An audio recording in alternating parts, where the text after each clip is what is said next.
What we're gonna do right now is basically we're gonna go ahead and test that the pool water to find out what exactly how our chemicals are calibrating. So this is our kit. This is the type of kit we're using. We pretty much have all the samples in there, so make sure you get everything here. What I like about them, they actually, you can tell them by colors, so blue, green, white, red, yellow. So, and you have your little guide right here. Make sure you follow these guides, because they will make sure that even if you don't know what you're doing, it will guide you and help you to determine whether or not, if you're doing your test, whatever test you're doing, whether it's chlorine, pH, total alkalinity, acid demand, and so and so. So these guys are very, very, very important. So we're gonna go ahead and take our tubes out, whatever you call this, and the little cap. We're gonna go to the pool, and we have this little container right here. So we're gonna go ahead and rinse all these three together in the pool water. And this is a pool. So first thing we're gonna do, we're gonna rinse that real nice. We're not trying to be some kind of expert. We're just going with the basic. So we make sure we rinse that real good. And our container, we're rinsing that real good. And we're gonna dip our arm all the way to the elbow, all the way ahead, deep as you can, and grab the water. Then we're good with that. Then we're gonna rinse the tube.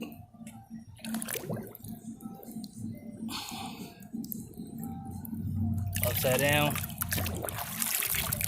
Then with that portion we're good, so we're gonna pick our water up. We're gonna go right back to where we were, and we're gonna place this somewhere here, because we don't want dirt and anything like that get on it. And we're gonna try to fill. We're gonna do two tests at the same time. What we're gonna do is we're gonna do the chlorine test, which is right here. Okay, then we're gonna do the pH at the same time. So the chlorine test, we're gonna fill both little tubes to what it says 9. See what it says right there? 9. Then we're gonna fill the bigger tube to what it says 44. Right there. 9 is over here. Okay, so I don't know if you can see that. Let me make sure I get that again. This is 9 right here.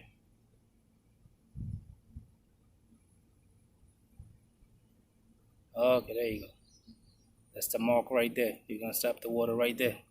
The same thing with the larger tube right here. So we're gonna get our water, then we're gonna fill it up real nice.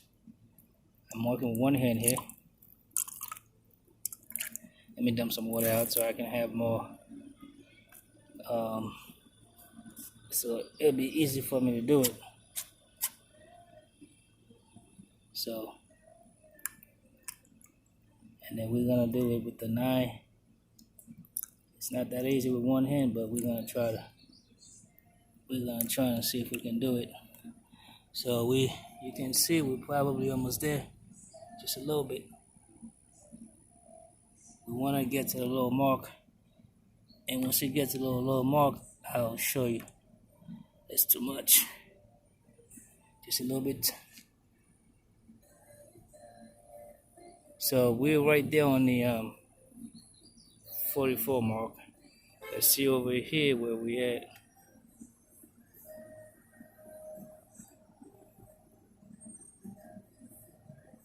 We're not too bad over here on the nice. So okay, we're gonna go ahead. Now the first with the chlorine, we're gonna get that. This is reagent number 1.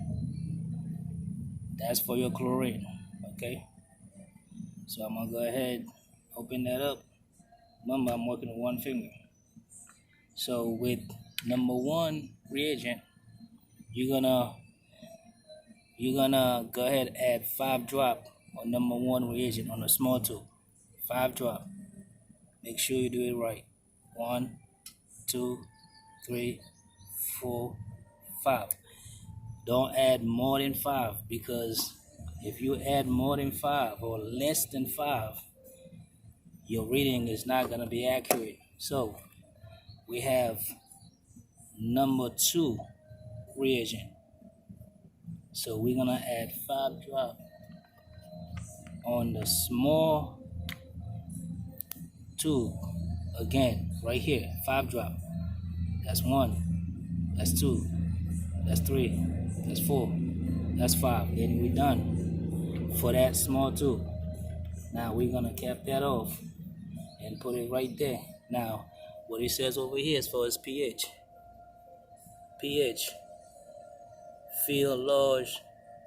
So we already feel a large tube. So guess what? We're gonna use number 4. This is your number 4 pH indicator solution right here.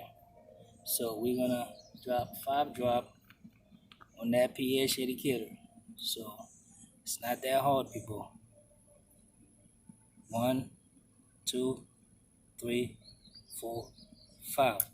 See that? So now we're done with that. You only add number 4 because that's your pH. So now we're gonna place the cap on both of them. Make sure you do it. Let me put that extra water down so I don't make a mess. So make sure you tie that up. I'm doing it with one hand. Bear with me, people. Okay? So what you're gonna do, hold it tight, and don't shake it because you don't want bubbles. Upside down, bring it back up. Upside down, bring it back up. And that should tell you where your pH is and your chlorine is. As far as for my chlorine, I'm right here, 2.4. My pH is too low. It's real low. So if you want to get a better reading, get something white, okay, for your background. Like something just like that, a piece of paper. And then that shit tells you. Very simple. So I need to add a little bit chemical as far as maybe a little bit of baking soda.